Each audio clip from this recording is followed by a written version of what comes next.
Hello everyone, welcome to the Analyst by Vajiram and Ravi dated 2nd August 2026, where we would try to comprehensively analyze 7 articles in 3 different sections along with your daily mains answer writing program. In the analysis part, we will first have a comprehensive discussion with respect to the dip in cotton output this season along with the overall cotton textile industry in India. Then in the second article, we will have a discussion with respect to the constitution of a SIT to investigate the alleged custodial death of a man in Ahmedabad.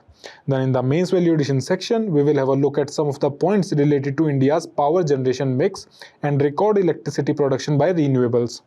Finally, in the prelims pointer section, we will have a discussion with respect to 4 different articles from the special perspective of your UPSC prelims exam. Coming to the very first topic of today's discussion. All of you must be aware of the phrase roti, kapda or makan. Now if the agriculture feeds India, the textile industry clothes India and provides livelihood to the million of people. From the cotton fields of Gujarat and Maharashtra to the textile mills of Ahmedabad, Coimbatore and Surat. The cotton textile industry represents one of India's oldest and most important industries. It was the textile industry that sparked India's industrial revolution, or you can say industrialization, during the British era. Even today, it is the country's second largest employer after agriculture and one of the biggest contributor to the exports. However, the industry today faces a new challenge. While India is one of the world's largest cotton producer, countries like Bangladesh and Vietnam, they export more garments than India. So the question is not whether India produces enough cotton, but whether it is creating enough value out of it or not. So in this regard, we will have a discussion with regarding to the dip in cotton crop output this year. And along with it, we'll have to import nearly 60 lakh bales of cotton into our country. So all the demand which we have in the country is not met entirely by the domestic production. So we require to import a lot of raw cotton to meet the sufficient demand in the country. Clear?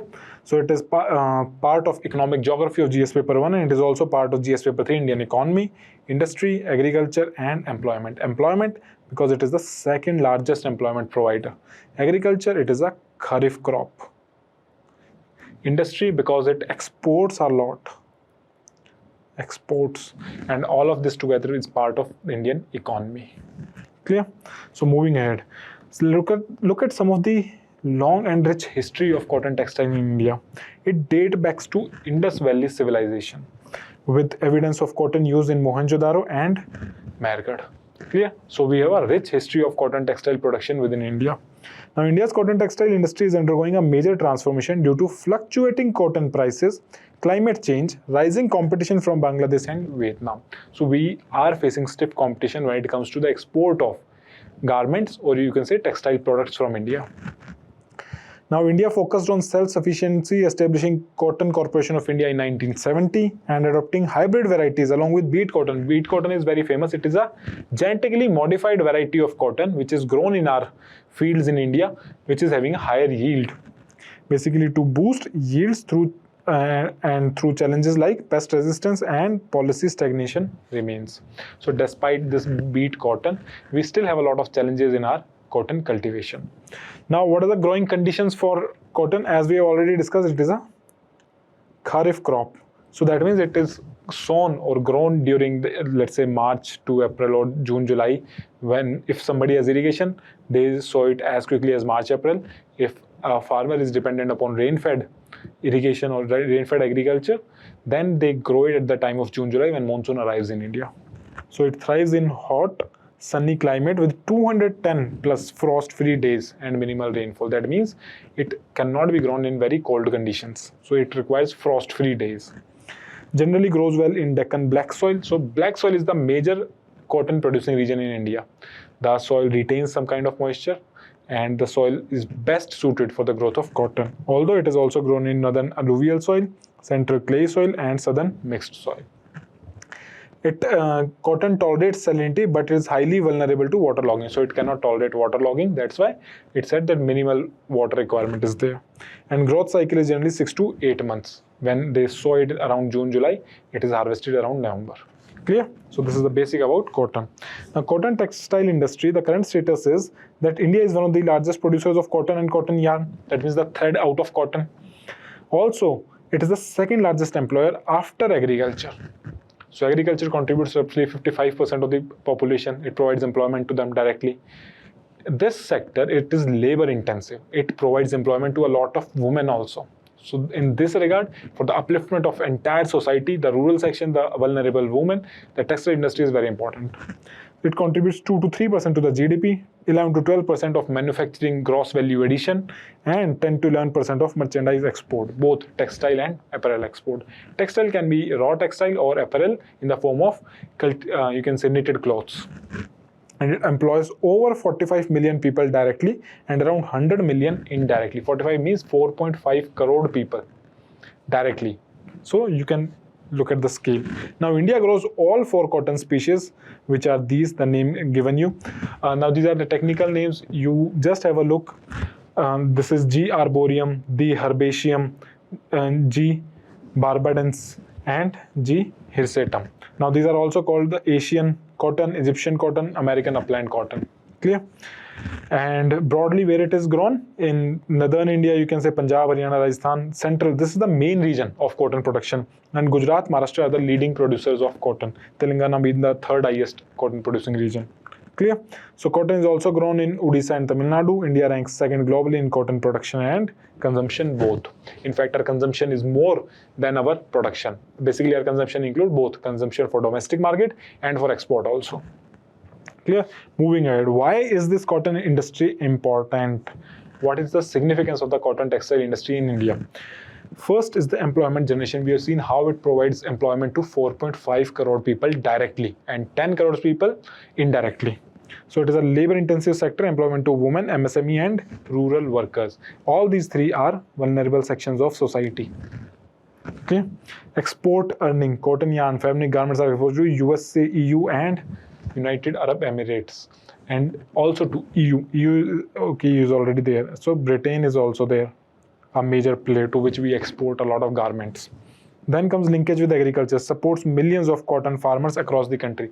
It also helps in doubling farmer income. Clear?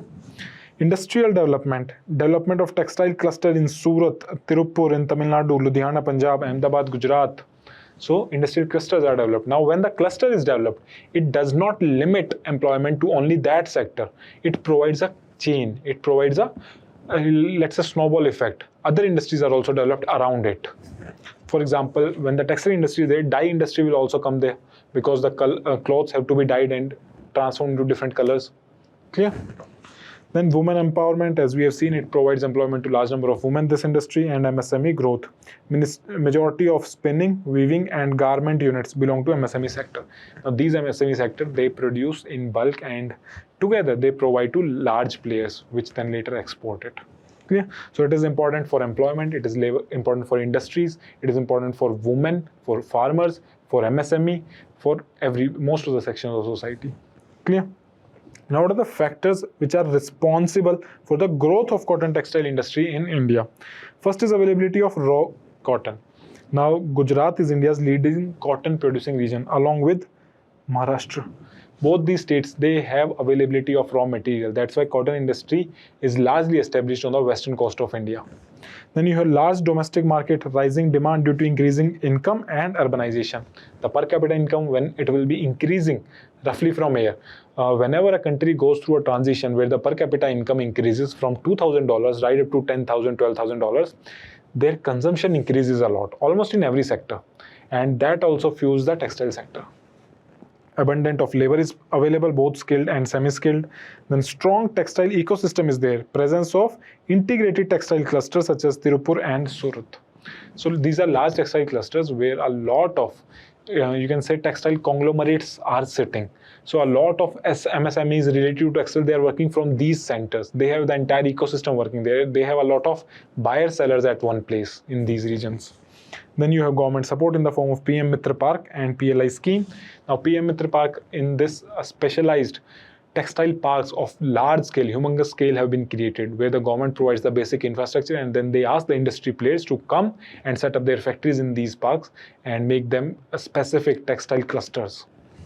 Clear? And in PLI scheme, the government provides a lot of, you can say, subsidies for technical textile, yeah, engineered fibers for all them. Then you have a lot of export opportunity through coastal states like Gujarat and Maharashtra having proximity to large ports. So this is the exact region from where you have Mundra Port, Kandla Port, Jawaharlal Nehru Port, and the upcoming Vadhavan Port, from where a lot of textile export also happens from India. So these were the factors which led to the growth of textile industry in India. Then what are the challenges? What challenges do we face in this industry? First is the low cotton productivity. India's productivity is lower when it compares to the world average. In fact, we remain lower than the yield of China, Brazil, Australia, and in fact the world average also. And this is the same issue with almost all the agriculture crops. We have low productivity when it comes to rice, wheat, pulses, almost everything. Climate change, erratic monsoon, heat stress, pest attack like pink bollworm affect cotton production. Clear? So it requires low amount of rainfall. What if high amount of rainfall in shorter span of period gets concentrated in one particular place? It will affect the crop cultivation there, of cotton cultivation basically. Then you have fragmented value chain. From cotton to yarn to fabric to branded garments. India exports significant quantity of cotton yarn instead of high value branded garments. Now you understand, where will a manufacturer get higher money? When he'll export this branded garment. When it will just sell this yarn. Yarn is a B2B product, business to business. Here the margins are very less. But if you will convert it into a garment, a branded one, you can charge higher amount. So we need to promote more branded garment exports so that our exporters earn higher amount. Then you have outdated technology. Many MSME weaving units, they continue to use obsolete machinery, which again leads to lower productivity in the entire industry. Rising competition from countries like Bangladesh and Vietnam, which basically they dominate global garment export despite importing cotton from India. Now you see, they import raw material from India, add value to it, and then export high value added products, which by gaining good margins. In fact, a lot of Indian companies, they are setting up industries in Bangladesh and Vietnam to use their, you can say, manufacturing ecosystem to basically manufacture these garments and export. Companies like Pearl Global, which is a multinational company from India, they have their units in Bangladesh and Vietnam to export from there. Then high logistic and power cost in India. Export competitiveness is affected by expensive transportation and electricity. Now electricity, when we'll be converting more from coal-based to renewables, hopefully our electricity charges will reduce in future. And the logistic is being sorted by creating dedicated freight corridors, better road connectivity. However, the logistic cost in India is still somewhere around 13-14%, which needs to be brought down to around 8 to 9%, which is in line with the developed countries. Then you have quality issues, contamination, and inconsistent fiber quality reduces export competitiveness. So the high value brands in, let's say, Europe and America, they require good quality cotton with consistent thread count. So if your quality does not match their standard, they will reject the consignment, and ultimately again the exporters will suffer. And then you have sustainability challenges. Cotton cultivation is water intensive and pesticide intensive. So you require a lot of pesticides also to kill, let's say, pesticide like pink bollworm. They again and again they manifest these crops, and the crops become useless thereafter. Okay, so these are some of the challenges which India's cotton textile industry is facing. So what are the government initiative? What steps government has taken? First is PM Mitra scheme, integrated mega textile parks with plug and play infrastructure. What do you mean by plug and play? Basically, government provides basic infrastructure like road connectivity, electricity, your water availability, and other, you can say, connectivity to the port and all logistic facilities. Then it is dependent upon the companies to come and set up their factory and manufacture in those regions. Then you have production link incentive scheme, which promote MMF apparel and technical textile. What is MMF? Man-made fiber or man-made fabric. Basically, this include your nylon, synthetic, all the synthetic fiber comes part of this, polymers, nylons, all this thing. And technical textile, basically the textile which is used in technical products, for example, in parachutes, in sports equipments. These textiles are called technical textiles. These are high value textiles. So government says, if you are producing these high value textiles in India, we will support you through incentives. Then you have National Technical Textile Mission, promotes high value technical textile. Again, for the same thing, apart from PLI scheme, you have National Technical Textile Mission also. You have Kasturi Cotton Bharat, branding Indian cotton based on quality and traceability. So this is a branding scheme. So you, just like how we provide GI tag, and if a product gets GI tag, their value increases. They can be sold at a premium. Similarly, we are doing with Bharat Cotton, your Kasturi Cotton of Bharat. Then you have Samarth scheme for skill development of textile workers. Now, when you want to create technical textile, MME fabric, at that time you require skilled workforce also. For that skilled workforce, we have this Samarth Bharat scheme. And technology upgradation for supporting the modernization of textile machinery of the mills. This is what government has taken steps. And apart from this, there are also a lot of emerging opportunities. For example, the China Plus One strategy. Now, a lot of companies, large multinational companies from Western world, they have their manufacturing base in China. But they have understood over the time that they cannot completely rely on one country. So they want to diversify their source. If they have one factory in China, they want another factory to be set up somewhere in India, Bangladesh, Vietnam. So that in case of any war with China, they have other areas from where they can source their material. So India can be a beneficiary of this, provided we have good infrastructure, we have proper, you can say, ease of doing business in India, and we can compete to Bangladesh and Vietnam when it comes to textile production. So this is an opportunity. And then you have free trade agreements. India is signing FTA with UAE, with Australia. We are signing agreements with European Union, your United Kingdoms. We are signing agreement. So all these agreements, under these free trade agreements, the textile export from India will be attracting minimal or zero tariffs. So again, exporters can gain from this. Sustainable textile is under high demand. People want organic and eco-friendly cotton. Your technical textile, like medical textile, geotextile, defense textile, the bulletproof vests, they are also part of technical textile. As I told you, parachutes, sports equipments, a lot of, for example, football nets, they are technical textile. So these are in again high demand. Then you have to be part of global value chain, from yarn to fabric to apparel manufacturing, then brands and logistic. Potential to integrate with global apparel supply chain. We just don't have to be the raw material supplier. We have to create brands in our own country. So these are the emerging opportunities which India has to tap. And if we didn't do it in the next few years, the opportunity will be lost. In this regard, we have two case studies also, which you can use in your exam for writing answers. First is Tirupur in Tamil Nadu, where what is happening? Cluster-based development. It transformed Tirupur into India's knitwear export hub. So cluster-based development, when a lot of companies come together and they manufacture, it provides economies of scale. For example, let's say a small MSME wants to export their product to, let's say, UK. This is also one small MSME which want to export. But if they are together, they can send their consignment together. So their logistic cost will reduce. Rather than sending their trucks individually, they can send it in one truck. This is an example how cluster-based development helps companies with reducing their production cost. Then there is a case study of Surat, Gujarat, where again adoption of modern textile machinery created one of India's largest synthetic textile clusters. Now the people in Gujarat, they were having the capabilities to invest in machinery. And today everybody knows that Surat is called the Manchester of India, the textile hub of India.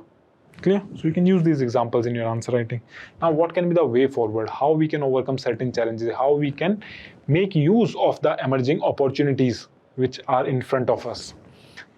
We can have to increase the cotton productivity first. It comes to the raw material. Promote high yielding, climate resilient cotton varieties in India, so that we are not affected by frequent drawdowns in production and, let's say, your climate change, pink bollworm pest and all these. We have to make cotton resistant to all this. Then move up the value chain, export branded garment instead of primary cotton yarn. So raw material will give you thin margins, but if you want good margins, good money has to be made in export, you have to sell branded garments. Then modernize MSME, upgrade looms and weaving technology. The power loom have to be upgraded from hand weaving to powerful handloom weaving. You have to convert. Promote sustainable cotton, organic farming, drip irrigation and integrated pest management. Now the world over, demand for organic cotton, just like organic food, people are willing to pay a premium for organic cotton. These organic cotton, not only they are good to skin, a lot of technologies can also be used in high-end value manufacturing. For example, today we have odorless clothes. Today we have wrinkle-less clothes. Okay? Spill-proof cloth. So a lot of things can be value added into clothing sector. To strengthen the textile cluster, like expand the PM Mitra Park scheme with integrated logistic and common facilities. Further, we have to make use of, let's say, your inland waterways also much better, which will reduce the logistic cost. Then expand global market access, like leverage free trade agreements and improve compliance with global quality standards, so that nobody can reject the consignment coming from India. So we have to take care, we have to make sure that grading, standardizing and branding is done properly, so that our exports are not rejected once they go in any country. Because if they are rejected, they come back to India and the exporter also has to bear the cost of logistics without even earning anything. Clear? So these are some of the way forward how we can improve our cotton textile industry. Now you make sure you write this answer. Examine the significance of cotton textile industry for India's economy. What structural reforms are required to enhance its global competitiveness? Clear? Coming to the second topic of today's discussion, the Constitution gives the state extraordinary powers, the power to arrest, investigate, and detain. But with great powers come even greater responsibility. A criminal may lose his liberty after arrest, but he does not lose his dignity, his humanity, or his constitutional rights. Whenever a person dies in police or judicial custody, the issue is not merely the death of one individual. It raises a fundamental question. Can the protector become the violator? Custodial deaths are therefore not just a policing issue. They are a test of constitutional morality, human rights, and the rule of law. In this regard, we will have a look at this article which talks about the Supreme Court directed or the DGP who has set up an SIT to investigate the alleged custodial death of a 70-year-old man in Ahmedabad, Gujarat. Where a 70-year-old man, such old man, he loses his life in public custody. Now, why it is important for us? It is part of GS paper 2, governance and fundamental right of every person. And it is also part of GS paper 4, provides ethical dilemma in front of police personnel. For example, in the recent case where in Tamil Nadu, 9 police personnel, they were given life sentence for police custodial death. In that case, a woman constable gave,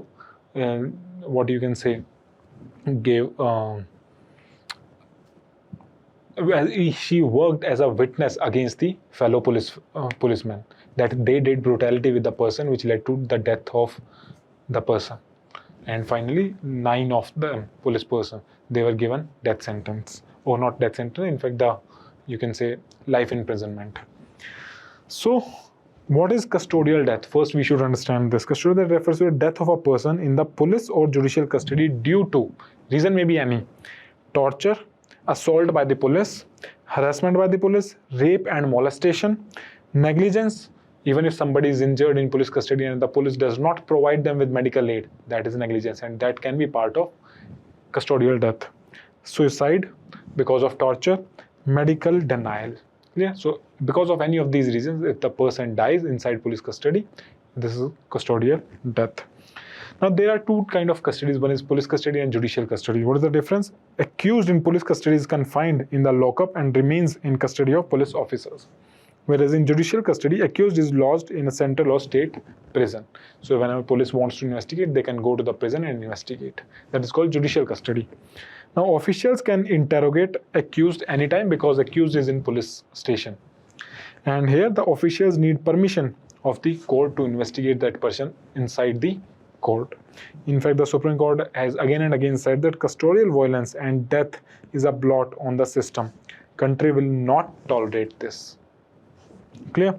Moving ahead, what is the magnitude and trend of custodial deaths in India? The National Human Rights Commission report says that 2,739 custodial deaths in 2024 happened, which was an increase from 2,400 in 2023. So every year, or roughly 2,500 people die because of police torture or custodial death for any of the reasons. Clear? And Uttar Pradesh record the highest number of custodial deaths, followed by Tamil Nadu, West Bengal, and Maharashtra. All the north, south, east, west, everybody is represented here. The Global Torture Index 2025 classified India as a high-risk country for systemic torture. So India is a high-risk country. Based upon the data presented in the Indian Parliament, as of March 24, 2026, 170 custodial deaths were reported across India in the first 74 days of 2026. So let's say it was not even 3 months into the new year 2026 where already 170 deaths happened in police custody. So you can see what image of India is going outside when a lot of custodial deaths are happening. And then somebody says that why are you holding protest against the government? It creates bad image of the government. Bad image can be stopped here also if the government functions properly. Clear? So Bihar with 19 and Rajasthan with 18 were the leading states where the custodial deaths happened, and Tamil Nadu reported 7 cases. And these custodial deaths, I'll remind you, happens under every government, be it BJP, Congress, AAP, DMK, or whatever be the party. Under every party, these custodial deaths happen. So all the parties are equally responsible for these issues. 170 custodial deaths in the first 74 days of 2026. This is what the data was given in Parliament. Now, there are certain legal provisions to safeguard against this custodial death. Earlier, we had IPC, Indian Penal Code, which now has been converted into Bharatiya Nyaya Sanhita. So, section 330, 331 talks about hurt to extract confession or murder in 302. This was used in Tamil Nadu case where article, or you can say section 302 was invoked and life imprisonment was given to the police officers. These sections under Bharatiya Nyaya Sanhita, it penalizes those who intentionally cause hurt to extract confession information through violence or coercion. Basically the third degree, which we famously know through our movies. Ki police says na ki we'll give third degree to this person to extract information, then he'll open his mouth. So that is not allowed under the law. Then similarly under CRPC, which has now become Bharatiya Nagrik Suraksha Sanhita, it mandates that arrest and detention should follow with valid reasons, documented procedures. So whenever police goes to arrest someone, they have to follow some standard operating procedures. They have to give them reasons. They have to give them proper documents regarding this. And the Evidence Act, which has now been called Bharatiya Sakshya Adhiniyam, it says that it invalidates confessions made under threat, coercion or promise. Basically, any confession given in front of police personnel, it is not admissible in the court, because the court is of the opinion that police might put that person under pressure, under harassment to extract out information or confession. So whatever a person says in front of police, that is not admissible in the court. They may say completely different statement into the court, and that is still fine. Although this is also misused by a lot of criminals, but this is the law to protect the innocent person. There are some constitutional provisions also to protect the dignity of individual. Article 14 provides equality before the law, that everybody is equal in the eyes of the law. So you can arrest somebody, you can detain somebody, but torturing somebody inside police station is against the law. So law is equal for everybody. Same for the accused, same for the police officer also. Article 20 clause 3, it provides protection against self-incrimination. That means providing evidence against yourself. So police does it with torture. So it protects. Article 20 clause 3 protects against self-incrimination. Article 21 talks about right to life and dignity, the right with live with dignity. So this is the core violation in case of police custody death. And Article 22 talks about protection against arbitrary arrest. That means arresting without any documentation, without any reason. So custodial torture is equal to direct assault on the rule of law, because so many laws are there, so many constitutional provisions are there which are violated in case of custodial death. So it is direct assault on the rule of law. Coming ahead, what are the causes of custodial violence in India? See, there are some systemic and institutional pressure. The high pressure for quick results. Sometimes the police is under immense pressure. The police personnel, they work for 14-15 hours sometimes on consistent basis, and they are not even getting proper holidays in between. So proper rest is also not given. They can be called out anytime on their duty. So they are also under immense pressure sometimes. So heavy crime burden is there, limited custody time, and pressure to solve the case quickly. It pushes the police personnel towards torture sometimes. Then you have weak training and lack of scientific methods for the police personnels. Poor human rights training is there. You have corruption and extortion. Violence is used to extract bribes. Sometimes the police personnel also take out bribes from the criminals, alleged criminals, that okay, we'll not torture you, give us this amount of money. Then you have poor working conditions of the police personnel, we have already discussed. Then personal misconduct and psychological factor. Sadism, anger, emotional breakdown, and sexual exploitation by custodians lead to abuse. Sometimes the personal biases, personal prejudices of the police officers also lead to this issue. For example, a police personnel may have a bias against a particular community, and when a person from that community is arrested, so police acts in a certain way, having prejudice that these must be the criminals. Clear? Then there is attitudinal and cultural factors, as we are told, belief in harsh force. So the police system in India, it is more about police force than police service. Understand the difference between the word police force and police service. We want police service, but we get police force. So deep-rooted belief that harsh physical force is the only effective way or legacy of punitive policing. So political and social approval. Now, political interference, social expectation of tough action, and cultural expectation to encourage violence. Basically, what happens? Let's say, in some cases of rape, sometimes police does, you can say, fake encounter, but the people or the society encourages and celebrate that encounter, without even realizing that once the police gets away with these fake encounters, they can do this in any wrong case also. Or if anybody can be falsely charged with cases, and then encounter of that person can also be done. So it is more about the rule of law. So in this regard, the entire criminal justice system has to be reformed, so that if somebody is, you can say, arrested for a crime, he can quickly go through the process and get punishment, so that people do not start demanding action from the police. And then rewarding brutality. Quick results from third-degree methods often lead to praise and normalizing and rewarding brutality. So some police officers are famous for extracting information for third-degree tortures. They are sometimes promoted also by the seniors. So it is entirely a cultural thing, more of. So what are institutional and judicial guidelines in this regard? What safeguards Supreme Court provides, or what guidelines they have provided? See, National Human Rights Commission has provided guidelines in the 1993 that they said that mandatory reporting of custodial death or rape within 24 hours has to be done. If anybody dies in the police custody, you report it. Post-mortem videography and magisterial inquiry has to be done in every custodial death. Compensation and accountability has to be set. Then Supreme Court, they have laid down important guidelines in various cases. For example, D.K. Basu case in 1977, they laid down arrest guidelines and prevent custodial torture. Basically, these guidelines say that how you require proper documentation, proper reasoning for somebody's arrest, and you have to inform their relatives, you have to have SOPs to arrest somebody. Then in Prakash Singh case, Prakash Singh was a former IPS officer who did a lot of work for police reforms. So in his case, Supreme Court directed police reforms for independence, accountability, and transparency. Basically, Prakash Singh, in this case, the Supreme Court said that we need separate wings of police. One is investigation wing, crime investigation, one is law and order wing, so that they both have specialization in their own field and police can work effectively. Then in Paramveer Singh case 2020, the Supreme Court held that CCTV cameras in police station are mandatory to curb custodial violence. However, there are blind spots inside police station and prisons where the camera visibility is not there, and torture happens in those blind spots. So there are always loopholes.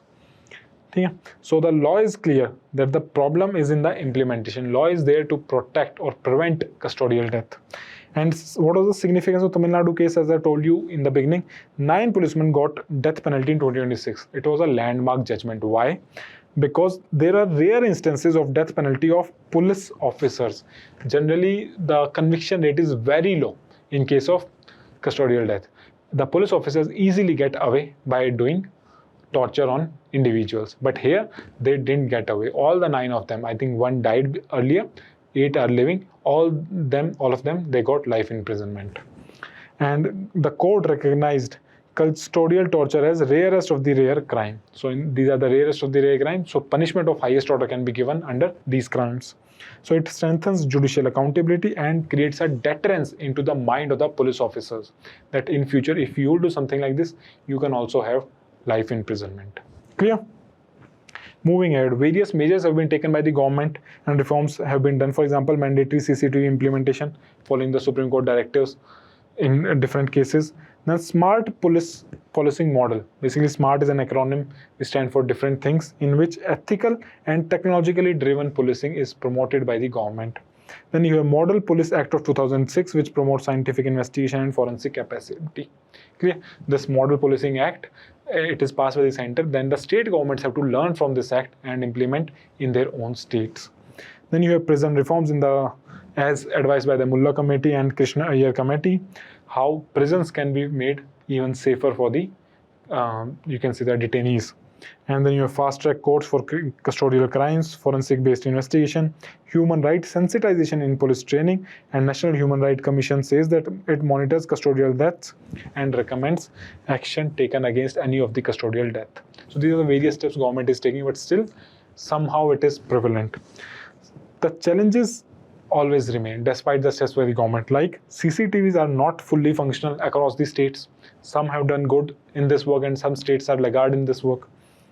Police complaint authority remains weak. There is a separate police complaint authority where if you want to complain something against the police, you can go to that authority, but it remains weak across most of the states. No dedicated torture prevention law. So you require a specific law to prevent torture. Right now what is happening? There are provisions of Bharatiya Nagarik Sanhita and Nyaya Sanhita which are used against it. Then high under trial population in prisons. High population sometimes leads to coercive actions. So we have to reform the entire criminal justice system.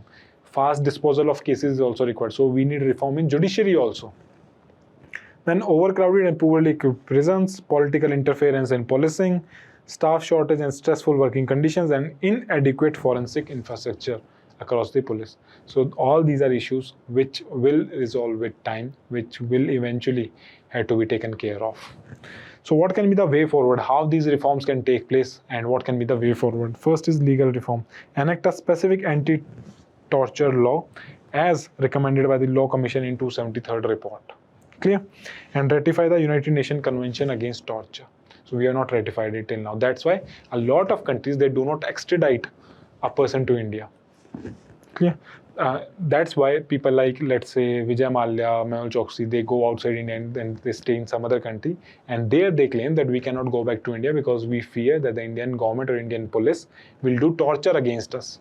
They will not give us good, decent, what is required, that treatment inside their prisons.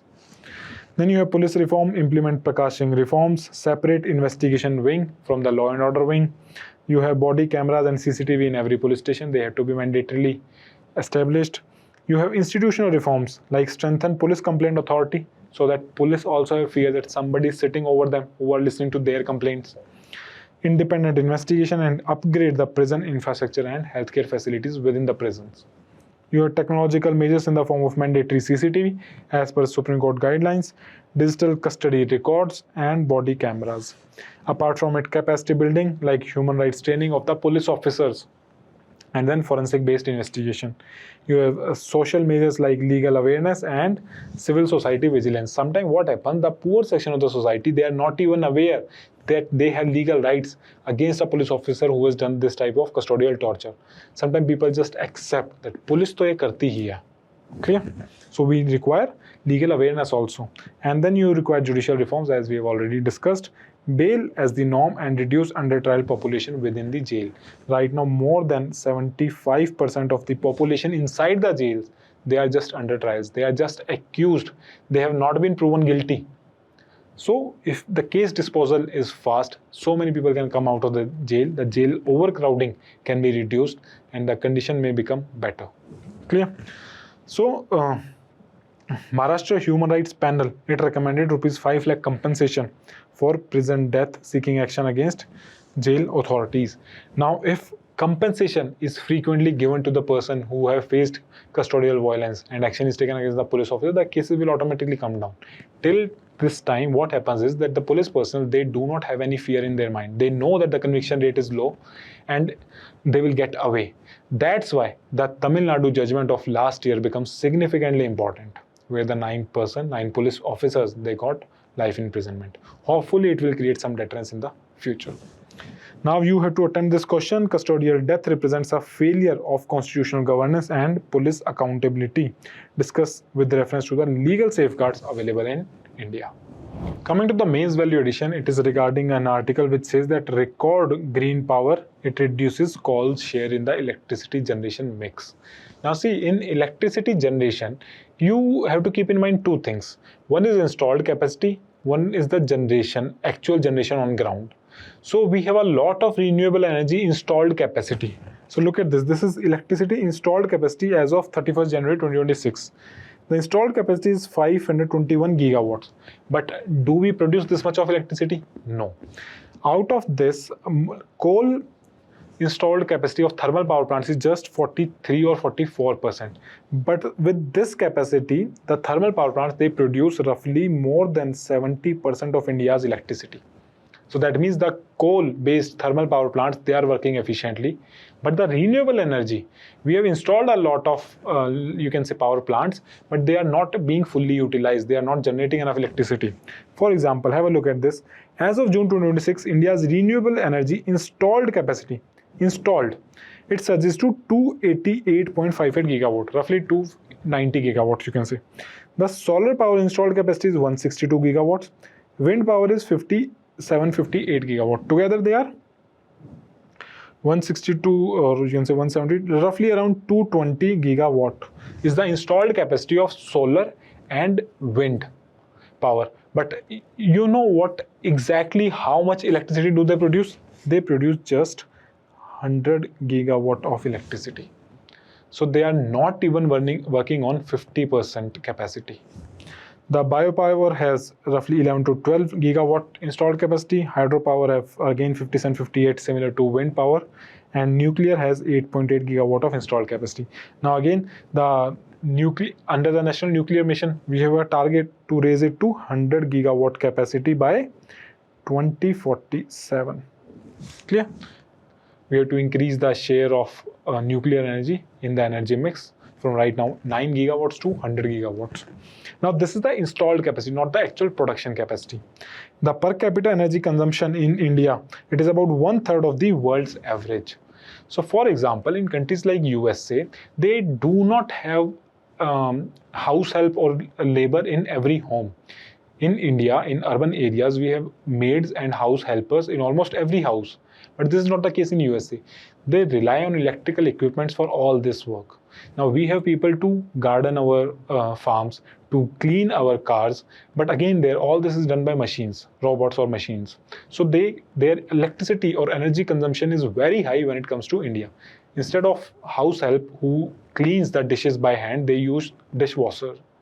Okay? So their per capita consumption is very high. As India will move again towards the developed path, our per capita consumption will also increase. So if you can see the installed capacity, roughly 27% installed capacity is for solar, 9 to 10% hydro, more than 10%, 10.5% is installed capacity for wind, biopower is 2.33, oil and gas is roughly 4%. This is the installed capacity. Now this is the actual generation of electricity. This is the March data of 2026, where coal produces 67.7%. Now this is the March data. In June, it went beyond 70%. Clear? Beyond 70%. Now, look at this solar. The generation capacity of solar is just 9.4%, whereas the installed capacity was 27%. But the generation is just 9%. Similarly, wind generates 5.7%, nuclear generates 3%, your hydro generates 9.1%, and similarly, gas is 1.4%. So remember this installed capacity and generation capacity. Still, we rely majorly on coal for our electricity generation. That's why when you use an electric vehicle today, you are using electric vehicle to make sure that the environment is not polluted, but that electricity is coming from coal. So the environment is anyways getting polluted. What is the purpose of then this green vehicle? Understand? So to make sure that in letter and spirit we use green vehicles, they do not pollute the environment, we have to generate electricity also through the green sources. So coal power generation fell to 65% in July from 69% in June. So it was roughly 69% in June. Now it has been reduced to 65%. And solar and wind output exceeds 100 gigawatt for the first time. with a total installed capacity of 220 gigawatts. For the first time, they have produced more than 100 gigawatt of electricity. So whenever government shares some data, they talk about installed capacity, but we have to look at the generation capacity. So you can use these data in your answer writing anywhere. Clear? Moving ahead. Let's come to the first prelims pointer. It is regarding Geological Survey of India. So Geological Survey of India got its first woman director general in 176 years of history. So this is the first woman director. I think she is the 54th. Yes, she's the 54th director general, and 53 of her predecessors, they were male. She's the first one, being the female one. First woman to head the country's premier geoscientific organization in 176-year history. Now, what is Geological Survey of India? See, it was established in 1851 and headquartered in Kolkata. It is an attached office of Ministry of Mines. It is Geological Survey of India. Basically, their work is to find out the geological resources inside the earth, that where mines are located, where critical minerals are located. They do the exploration work majorly. Established in 1851 by Sir Thomas Oldham, basically primarily to find the coal deposits for the railway. So in 1951 it was started when Thomas Oldham was made its head, and headquartered in Kolkata. Significance, it is the second oldest geological survey organization of the entire world after the British Geological Survey. So British, they established their own geological survey first at their home, then they established similar institution in India. What kind of minerals do they explore? Coal, iron ore, copper, gold, critical and strategic minerals like rare earth elements. All this exploration is done by Geological Survey of India. Now, what are the important publications? What kind of reports do they publish? Geological Map of India, which shows what kind of resources, rocks and minerals are found in different areas of India. National Geoscientific Database, any kind of, let's say the lithium discovery happened in Jammu and Kashmir, it was done by Geological Survey of India. Then you have Mineral Inventory Report. They maintain registers where we have what kind of minerals. They have a role in disaster management, how landslide susceptibility management. Basically, they can assess the susceptibility of landslide in a particular area, and they can give a warning, early warning before the landslide occurs, that this area is not sustainable, we have to take care of this. Earthquake-related geological studies or investigation, and glacier and Himalayan terrain studies, that which area is sustainable, which is stable, where you can create any kind of infrastructure or let's say dam, and where you cannot. There are different objectives. They create geological mapping of India. They do mineral resource assessment and exploration. And recently also the government is working. They have started a new scheme for exploration of these minerals, for extraction of critical minerals. Tell me in the comment section if you have read today's newspaper. You must be knowing which scheme I'm talking about. Then you have geochemical and geophysical surveys, landslide hazard studies, earthquake and seismologic investigation, glaciological and polar research, marine and coastal geological survey, and groundwater and environmental geological studies. So anything related to geology or geography of the earth, or you can say the crust, they does that kind of studies. Clear? But they are not responsible for mining operations or mineral extraction. They find out the minerals, but they do not extract. Once they have found that, okay, this place has coal, then it is the responsibility of the government and the Coal India to extract minerals or do mining from that place. They do not grant any mining lease. They are not involved in any kind of mining operations. They do not provide any environmental clearance for the mines. That is again done by Ministry of Environment, Forest and Climate Change. Clear? So what can be the exam traps when it comes to Geological Survey of India?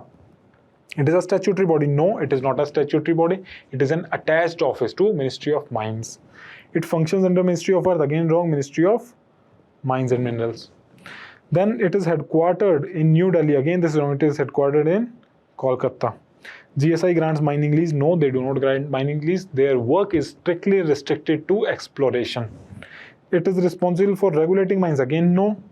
Was established after independence. Wrong. It was established in 1851, much before the independence. Clear, by the Britishers. And we have continued with that institution. Moving ahead. Next prelims pointer is regarding Pax Silica. Now what is Pax Silica? Gore, basically Sergio Gore is a US special envoy. He, while in his talks with the Bangladesh government, he talked about, or he asked them to join the Pax Silica Initiative. And what is this Pax Silica? It is a global economic security alliance focused on critical minerals, energy, semiconductor, artificial intelligence infrastructure. We'll read about Pax Silica in detail, what it is. Clear? Pax Silica it is led by United States State Department, aimed to reduce reliance on Chinese tech dominance. So basically what is happening, that China is holding the supply of a lot of critical minerals. Now when USA and China had a head-on fight, what USA said, we'll put up 150, 200% tariff over China. China said, okay, do. What China did, they stopped the export of critical minerals or rare earth elements or permanent magnets to the US. Now all these things, they are used in aerospace, they are used in defense, they are used in space tech, they are used in electric vehicles, they are used in green technologies. So all these fields, they are the emerging fields. So China has the control of all this thing. So that's why China can dominate the entire world, because they have control over these things. So most of the like-minded countries led by USA, they are coming together under Pax Silica, and they wanted to create an alternative supply chain where they are not completely dependent upon China for these raw materials. Clear? So Pax Silica is a US-led international strategic initiative to build secure, resilient, and innovation-driven supply chain for the AI era, especially for silicon, semiconductor, and critical minerals, because these are the heart of any AI-driven ecosystem. Clear? It was launched in December 2025 at the inaugural Pax Silica Summit in Washington, D.C. India joined in 2026 in the New Delhi AI Summit. Clear? So Pax is a strategic alliance to secure minerals and chips for the future AI. 36 nations securing tech chains. Earlier it was started by, I think, 10 countries. Now 36 countries are member of it. From critical minerals to AI, they talk about minerals, energy security, manufacturing, and AI infrastructure. Now, to reduce dependence and boost investment, India aims to use this partnership to build domestic AI infrastructure and value-added processing within India. That's why we are creating our own semiconductor fabrication units also in Assam, Gujarat. Tata is also doing, and a lot of Keynes technology type of companies are also doing it. And 30 different minerals crucial for security will be part of this Pax Silica. For example, your lithium, cobalt, rare earth essential elements, all are part of it. Clear? Led by United States Department of State. Objective is to build trusted technological supply chain for what? For critical minerals, energy input, semiconductor, AI infrastructure, advanced manufacturing, and logistics. So basically, these countries want complete independence from China's dominance of these supplies. Now, why it was launched? Reduce dependence on single country for supply chain, protect AI and semiconductor ecosystem from geopolitical disruptions, and focus areas semiconductor, AI, critical minerals, rare earth element, data center, and advanced manufacturing. Now, why India did partnership to it? Again, India also, we know China is an adversary country. It is a neighbor which we do not like. So we have to always be aware of this situation, that China can use this kind of power over India anytime. So India signed Pax Silica on 20th February 2026 in the AI Impact Summit in New Delhi to strengthen again the semiconductor manufacturing and the entire AI ecosystem. Now, why it is important for India? It supports India's semiconductor mission of domestic manufacturing. It reduces dependence on Chinese supply chain. It attracts investment in semiconductor fabrication and advanced manufacturing, and strengthen India's role as trusted global technology value chain. Now, what will happen under this partnership? A lot of American companies, they can do partnership with Indian companies, and they can together set up manufacturing units in India, because India provides cheap labor, land at low price, and technological know-how. Whereas the US-based firms, they can, let's say, provide the finance, because a lot of finance is required in the initial setup, and they can also have the high value knowledge know-how. Basically, they can provide you with that technology, and India can further create these, let's say, semiconductor chips on a large scale. Fine. So we have seen this. Now, why this Pax Silica is important? Like what oil was in 20th century, the silicon and critical minerals are today in the 21st century. At that time, the entire world's economy was based upon oil. Now it will be based upon these things.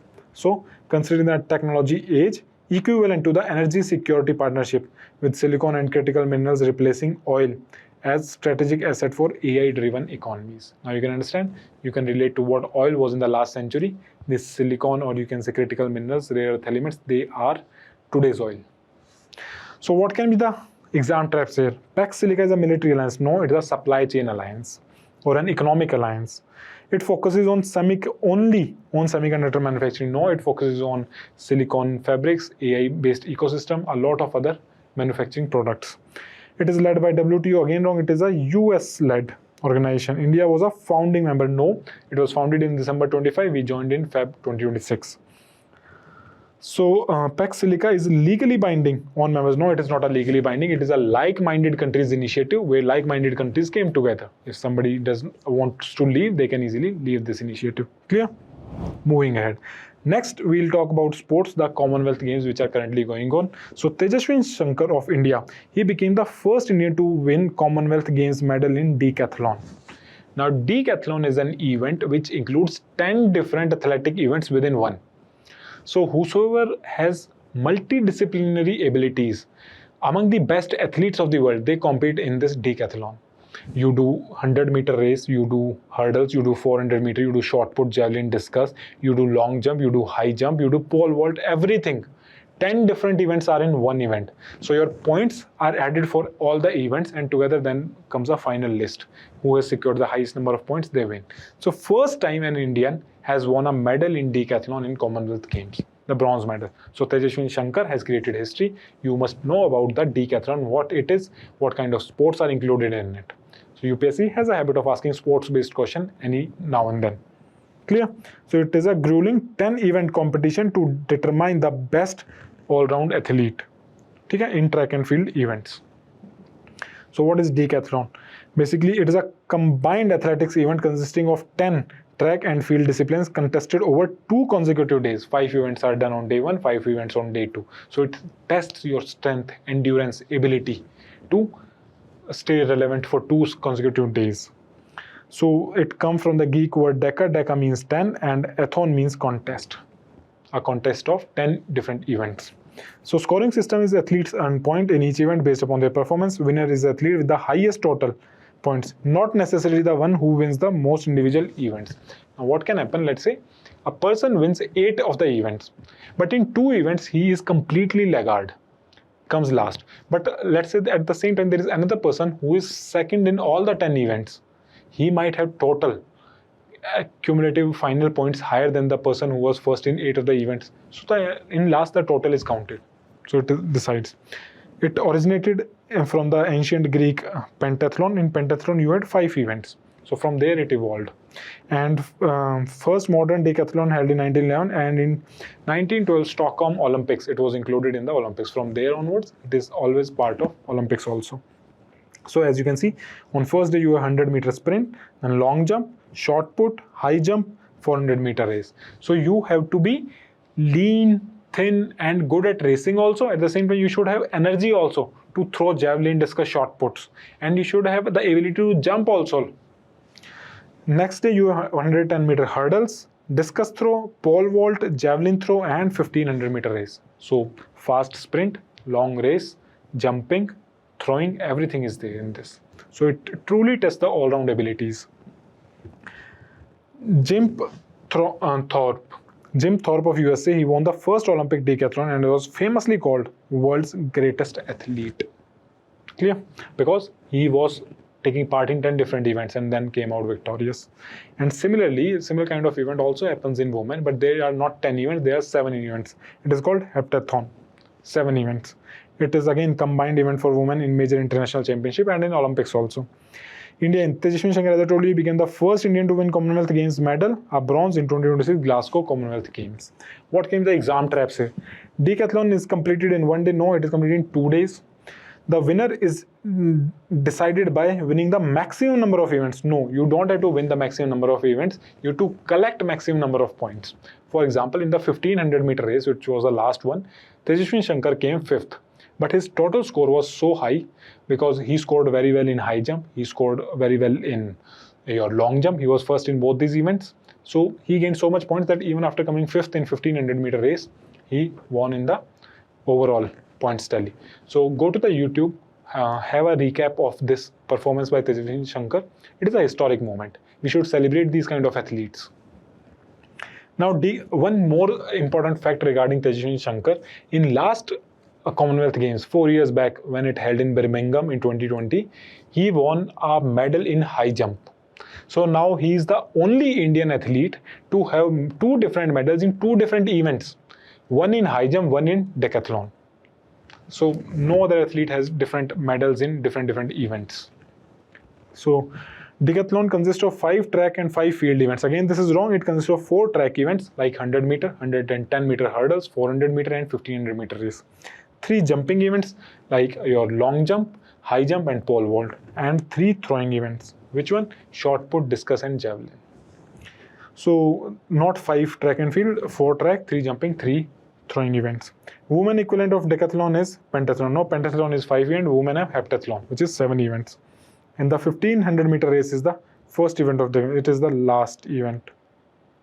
1500 meter, clear? So these can be some of the exam terms. Moving to the last topic of today's discussion. Now it is regarding India-China trade, which is happening through Shipki Pass. Shipki Pass in Himachal Pradesh. Now it resumes after 6 years. Now Shipki, also known as the ancient Silk Route joining India and the Tibet. Now this was the ancient Silk Route from where the Chinese silk used to come to India, and then it was transported to Middle Eastern countries or the Europe. Fine. So now this trade between India and China, the border trade, it was stopped in 1962 because of the Indo-Chinese War. Then it resumed somewhere in 1990s after a long break of almost 3 decades. Thereafter, it was again stopped in the 2020 COVID times. Again, India-China did not have good relations after that. So for 6 years, this trade remains suspended, and now it has been started from 2026, 1st of August. The trade through land route Shipki Pass has been started again. Now, what we should know regarding Shipki, it is a historic mountain pass and a border trade route between India and China, basically Tibet. Now, this is Shipki in the Himachal Pradesh state of India. It connects the Tibet of China and Himachal Pradesh of India. This is the same pass from where the Satluj River enters India. So location is situated in Kinnoor district of Himachal Pradesh. Altitude is roughly 4,000 meter. The Satluj River enters India near Shipki from the Tibet. Historically, it is an important route of Indo-Tibetan trade. This route was used for trade of wool, salt, horses, tea, spices, dry fruits, and the silk also. The border trade resumed in 1994 after a 3-decade stoppage because of Indo-Chinese War. Clear? And then it was again, as I've told you, stopped in 2020. What is the strategic importance of this pass? India-Chinese border connectivity. It provides connectivity between India and Tibet. Then economic cooperation. It provides strategic logistics. A lot of logistics can be passed through this route. And development of border villages. For this, a scheme has also been brought by the government. If you can name that scheme, quickly pause this video and name it in the comment section which scheme I am talking about for the development of border villages. And for those who are not aware, that is Vibrant Village program, in which the government is developing villages at the border areas for their better living, or let's say a lot of people are not happy with the kind of development happening in border areas because they feel they are neglected. So for them, Vibrant Village program has been launched. Now Shipki in Himachal Pradesh, Lipu Lake in Uttarakhand, and Nathula in Sikkim.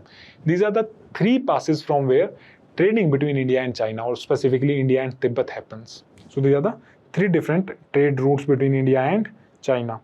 So Nathula in Sikkim, Lipu Lake in Uttarakhand, and Shipki in Himachal Pradesh. This Lipu Lake lies at the tri-junction of India, Nepal and Tibet. Lipu Lake is also a disputed area.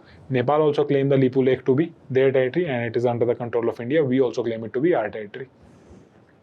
What are the recent developments? Efforts to develop and reopen the Shipki route to boost tourism, border trade, and regional economic development in Himachal Pradesh.